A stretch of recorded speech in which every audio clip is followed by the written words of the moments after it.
السلام علیکم دوستانو. علي شاه 007 داود شاه ته د مرګ د دمې واتس اپ میسجونه ټول خلکو ته ښکاره کړل.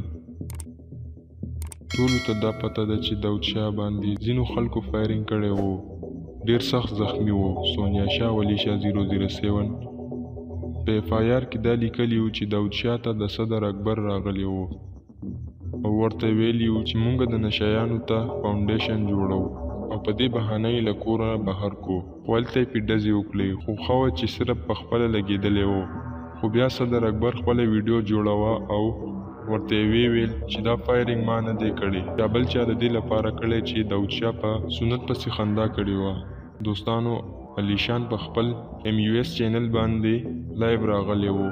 د صدر اکبر وایس میسجونه خلکو ته ښکاره کړل چې داود شاه ته یې ویلي چې د 10 منټه لپاره بهر راوځه، لږ کار مې دی د سره، او فاونډیشن په هکله د سره خبره کول غواړم. دوستانو، اوس دا معلومه نه ده چې رښتیا صدر اکبر دا کار کړی که نه، خو په کار نه ده چې د یو چا ژوند واخیستل شي، ځکه چې هیڅوک ګناهګار نه وي، نو هغه د خدای وي او سزا هم ورته بیا د خپله خدای پاک ورکړي او قتل یې نه کړي، ځکه چې دا یو انسان قتل کول ټول انسانیت قتل دی.